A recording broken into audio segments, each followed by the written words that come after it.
Pursuant to Article 108.3G of the Standing Orders, our committee is meeting today in the context of the Report Number 1, ArriveCAN 2024, from our Auditor General. From the Office of the Auditor General, Karen Hogan, Auditor General, nice to see you again.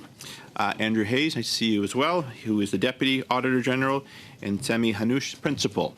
Nice to see you as well. Ms. Hogan will begin with the statement, and once folks are settled, I'm just going to wait 10 seconds here. Very good. Ms. Hogan, you have the floor now for your opening comments, and we'll turn to questions from the members. Thank you. Mr. Chair, I am pleased to be here today to discuss our audit report of the ArriveCAN application, which was tabled in the House of Commons. I wish to acknowledge that the lands on which we are gathered are part of the traditional unceded territory of the Algonquin Anishinaabe people. Our audit of the ArriveCAN application looked at how the Canada Border Services Agency, the Public Health Agency of Canada, and Public Services and Procurement Canada manage the procurement and development of the application, and whether they spent public funds in a way that delivered value for money. I will discuss our findings, but first, I have to say that I am deeply concerned by what this audit didn't find. We didn't find records to accurately show how much was spent on what, who did the work, or how and why contracting decisions were made. And that paper trail should have existed. Overall, this audit shows a glaring disregard for basic management and contracting practices throughout ArriveCAN's development and implementation. Si les organisations gouvernementales Government organizations needed to be flexible and fast in responding to the COVID-19 pandemic, but they still needed to document their decisions and demonstrate the prudent use of public funds. In this audit, we found disappointing failures and omissions everywhere we looked. Most concerning was that the Canada Border Services Agency did not have complete and accurate financial records. Because of this, we were unable to calculate the exact cost of the ArriveCAN application.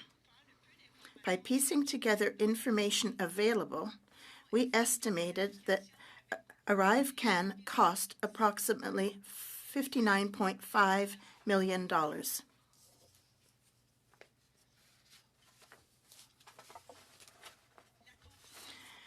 There was confusion right from the beginning.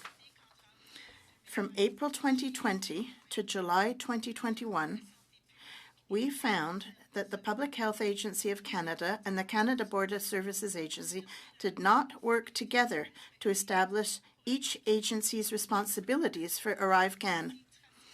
In this accountability void, neither organization developed and implemented good project management practices, such as developing objectives and goals, and budgets and cost estimates.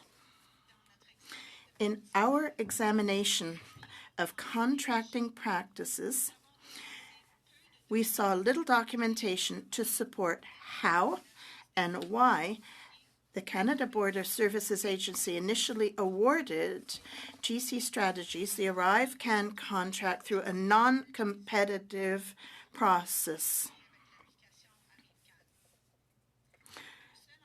Only one potential contractor submitted a proposal, and that proposal did not come from GC Strategies.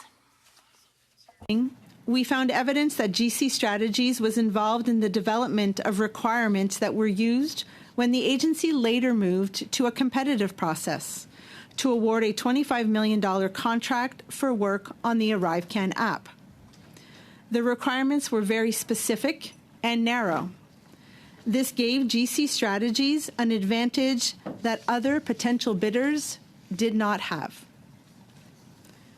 We also found that the Canada Border Services Agency's overall management of contracts was very poor. Essential information was missing from awarded contracts, such as clear deliverables and the qualifications required of workers. When we looked at invoices approved by the agency, details about the work performed and who did the work were often missing. This greatly contributed to our conclusion that the best value for money was not achieved. Finally, we found no evidence that Canada Border Services Agency employees disclosed invitations to private functions that they received from contractors, as is required by the agency's Code of Values and Ethics. This created a significant risk or perception of a conflict of interest or bias around procurement decisions.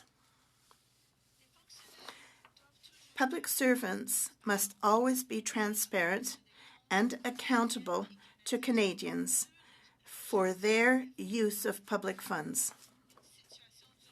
An emergency does not mean that all the rules go out the window and that departments and agencies are no longer required to document their decisions and keep complete and accurate records. As I said earlier, I believe that this audit of ArriveCAN shows a glaring disregard for basic management practices. As a result, many questions that parliamentarians and Canadians are asking cannot be answered.